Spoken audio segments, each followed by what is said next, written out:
วันนี้พี่มีเรื่องลี้ลับมาเล่าให้ฟังเรื่องอะไรอีกล่ะพี่ เชิญติดตามรับฟังเลยครับ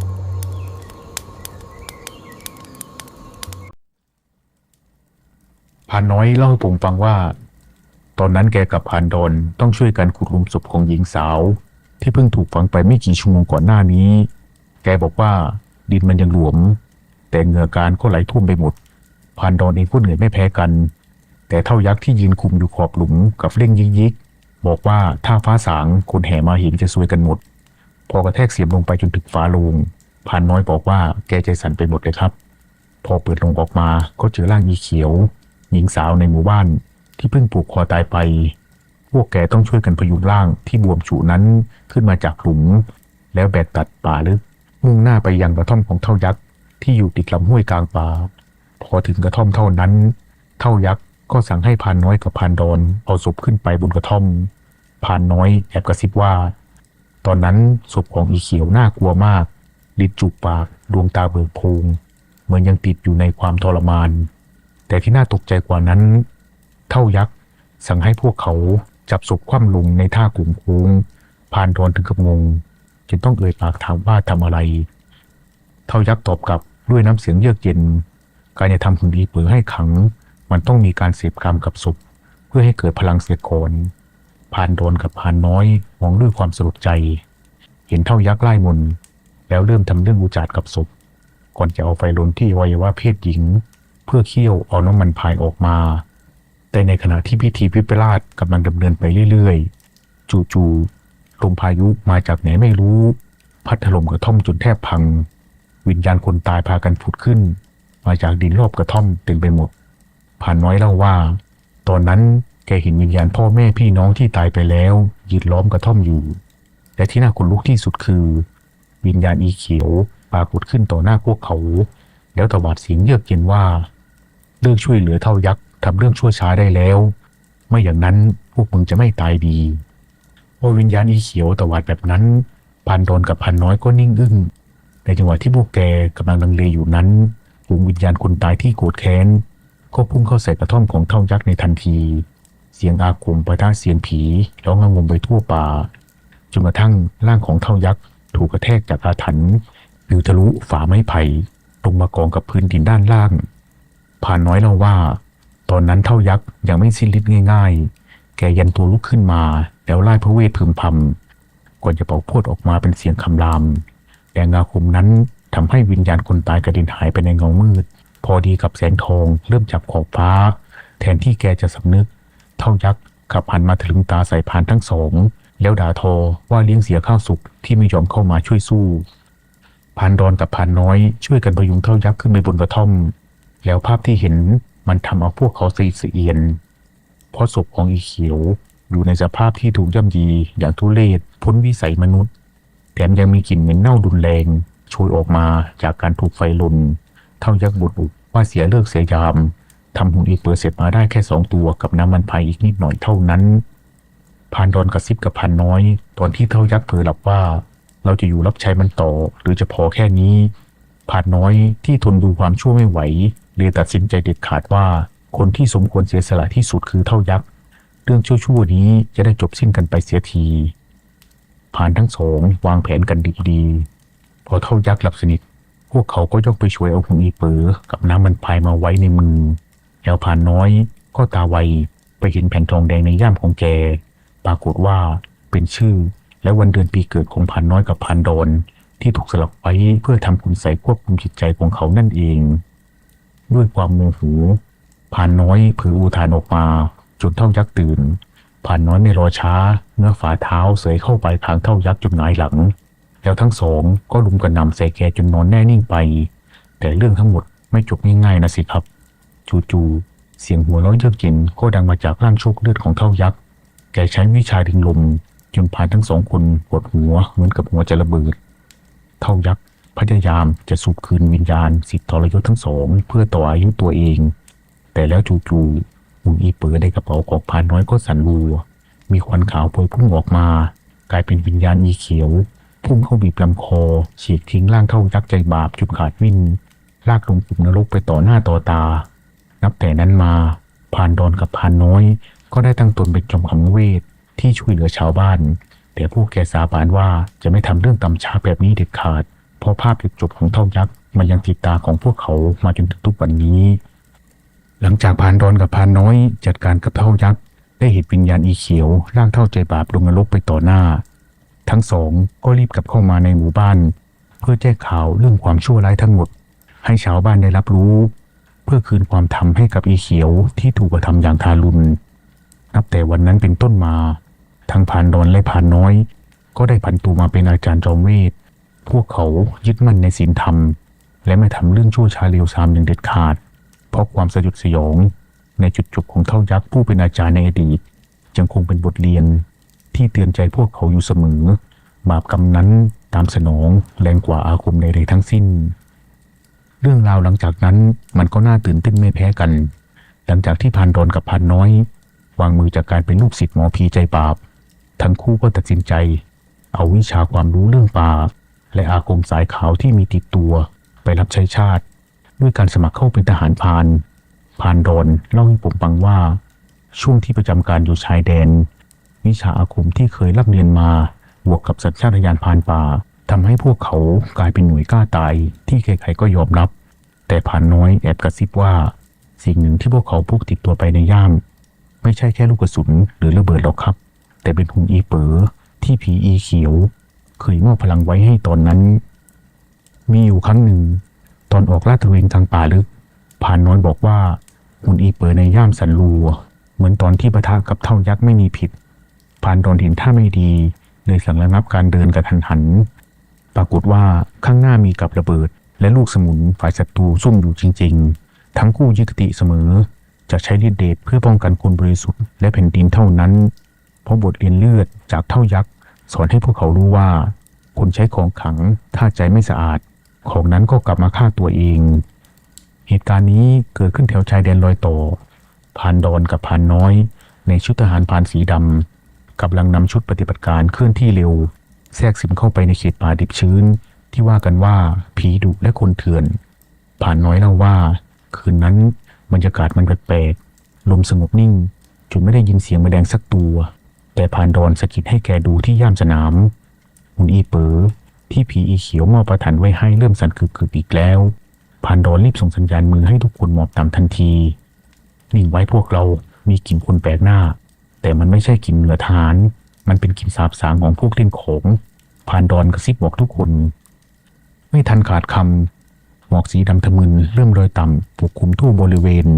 พรานน้อยบอกว่าเห็นเงาตะคุ่มรูปร่างสูงใหญ่เกินคนยืนอยู่หลังต้นไทรมันคือจอมอาคมที่พวกลักลอบขนของเถื่อนจ้างมาเพื่อเปิดป่า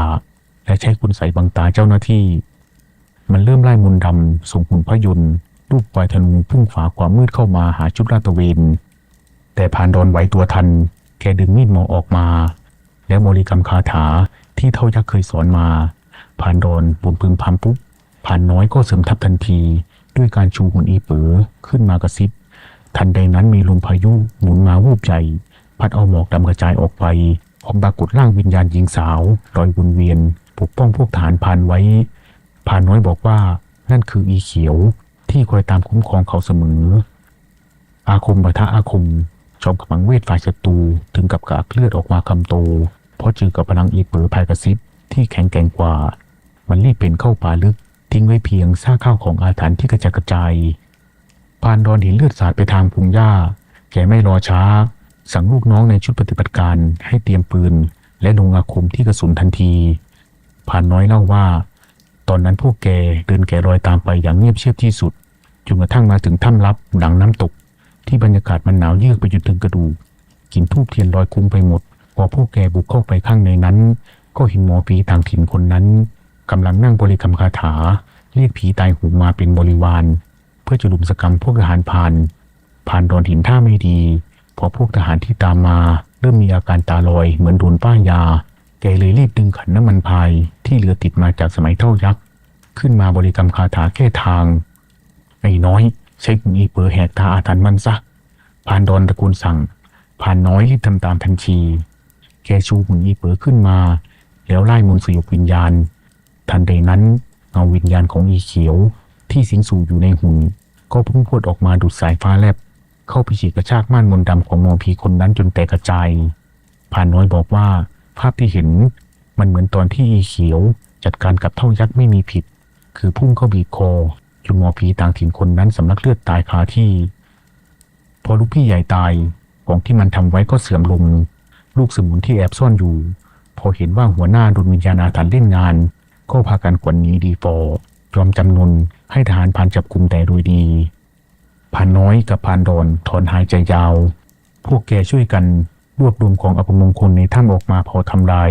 เพื่อไม่ให้ใครเอาไปทำชั่วได้อีกพรานน้อยแอบขอบคุณอีเขียวในใจที่ยังคอยติดตามมาคุ้มของพวกแก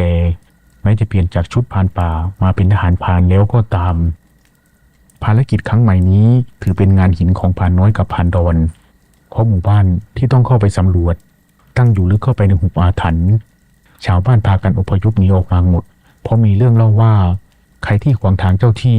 จะถูกกระชากวิญญาณไปเป็นทาสพรานน้อยเล่าว่าพอเหยียบเข้าเขตหมู่บ้านบรรยากาศมันเย็นเยือกผิดปกติบ้านเรือนแต่ละหลังอยู่ในสภาพผุพังแต่กลับไม่มีรอยเท้าสัตว์หรือเสียงนกเลยแม้แต่น้อยพรานดอนชูเข็มทิศขึ้นมาปรากฏว่าเข็มทิศมันหมุนติ้วเหมือนโดนพลังงานบางอย่างรบกวนแกเลยสั่งให้ทุกคนหยุดพักและตั้งวงล้อมเอาไว้ไอ้น้อยเองรู้สึกไหมกลิ่นน้ำมันพายมันโชยมากับลมพรานดอนกระซิบพางกระชับมีดหมอในมือพรานน้อยพยักหน้าพางเอื้อมมือไปจับหงอีเป๋อในย่ามที่เริ่มสั่นสู้ขึ้นมาอีกครั้งทันใดนั้นเองกลางหมู่บ้านที่เคยเงียบสงัดกับมีเสียงหัวเราะแหบพ่านดังขึ้นมา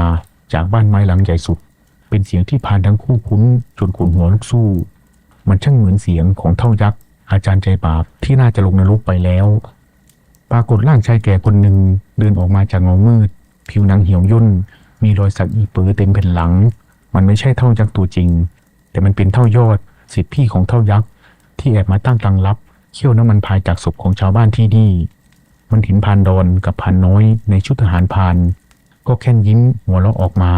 แล้วเริ่มได้มนต์ดำเรียกวิญญาณสัมภเวสีนับร้อยพุ่งเข้าใส่ทันที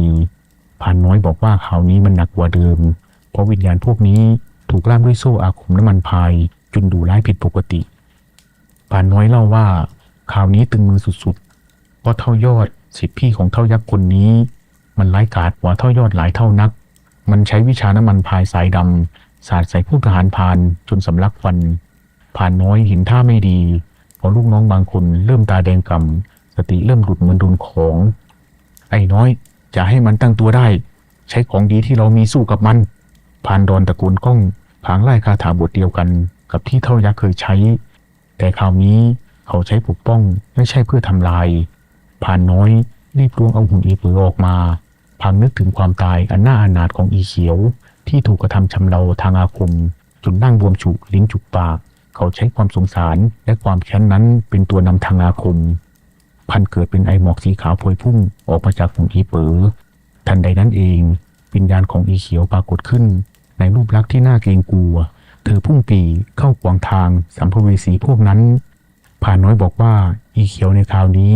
น่ากลัวกว่าครั้งไหนๆรอยสักรูปปีเป๋อบนหลังของเธอวาวโลดด้วยแสงสีเลือดอีเขียวเข้ากัดกระชากอาคมน้ำมันพายของเท่ายอดจนแตกกระเจิงเหมือนตอนที่เธอจัดการร่างเท่ายักษ์ลงกลุ่มนรกไม่มีผิดพอเห็นอาคมน้ำมันพายพ่ายแพ้เท่ายอดก็ร้องลั่นพยายามจะไล่วิชาดิงลมเพื่อหนีเอาตัวรอดแต่พรานดอนเร็วกว่าเขาก็ชากมีดหมอลงอาคมที่เคยใช้ปราบผีตายโหงเข้ากลางอกจนมันกระเด็นกระแทกฝาบ้านไม้ไผ่พังทลายลงมาเท่ายอดสิ้นฤทธิ์นอนชักดิ้นชักงออยู่บนดินพรานดอนกับพรานน้อยเดินเข้าไปยืนค้ำหัวเขาบอกว่าบทเรียนจากเท่ายักษ์มันสอนให้รู้ว่าใครที่เสพกามกับศพหรือทำเรื่องอุจจาระพ้นวิสัยมนุษย์เพื่อแลกกับอำนาจสุดท้ายก็ต้องตายเยี่ยงหมาในป่าช้ากันทั้งนั้น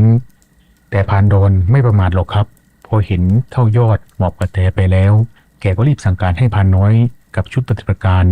ตรวจค้นทุกซอกทุกมุมของบ้านไม้หลังนั้นเพราะกลัวว่าถ้าทิ้งน้ำมันพายที่เคี่ยวเสร็จแล้วไว้มันจะกลายเป็นภัยพิบัติต่อคนในหมู่บ้านที่คิดจะกลับมาพรานน้อยเล่าต่อว่าในห้องลับใต้ถุนบ้านแกไปเจอเข้ากับขันสำริดที่มีน้ำมันสีเหลืองขุ่นข้นส่งกลิ่นคาวคุ้งไปทั่วรอบขันยังมีหุ่นอีเป๋อที่ทำจากดินเดียวผสมสีผึ้งวางเรียงรายอยู่ พรานน้อยบอกว่าแค่เห็นหัวใจก็สั่นรัวเพราะสภาพมันเหมือนกับทำไว้ไม่มีผิด คือเป็นการกระทำชำเราทางอาคมกับศพเพื่อรีดเอาน้ำมันพายออกมาไอ้น้อยเองจำได้ไหมถ้าขยับน้ำมันพวกนี้ไม่ระวังวิญญาณพายจะย้อนกลับมาเล่นงานคนถือพรานดอนเตือนเสียงเข้มพรานน้อยพยักหน้าก่อนจะประคองหุ่นอีเป๋อพายกระซิบตัวเดิมที่อีเขียวเคยมอบพลังไว้ขึ้นมาอธิษฐานทันใดนั้นมีลมพัดมาวูบใหญ่ตะเกียงเกือบดับพรานน้อยบอกว่าตอนนั้นแกเห็นวิญญาณของอีเขียวปรากฏกายออกมาในรูปลักษณ์ของอีเป๋อพายกระซิบถึง2 ร่างเหมือนคืนที่จัดการกับเท่ายักษ์เธอพุ่งปรีเข้าไปในขันน้ำมันพายแล้วสูบเอากลิ่นไออาถรรพ์สีดำหายไปกับตาพรานดอนเห็นดังนั้นจึงรีบใช้มีดหมอลงอาคมทำลายหุ่นดินเหนียวพวกนั้นจนแตกละเอียดแล้วสั่งให้ลูกน้องเอาน้ำมันเบนซินมาราดเผาบ้านและของอัปมงคลทิ้งให้สิ้นซากเพื่อให้วิญญาณที่ถูกกักขังได้ไปผุดไปเกิดเสียทีพอไฟเริ่มลุกโชนพรานดอนกับพรานน้อยก็ยืนทำความเคารพดวงวิญญาณที่ได้รับการปลดปล่อยพวกแกสัญญาว่าจะใช้ชีวิตทหารผ่านนี้ปกป้องป่าและผู้คนไม่ให้ใครต้องมาจบชีวิตอย่างอนิจอนาถเหมือนอีเขียวอีกต่อไป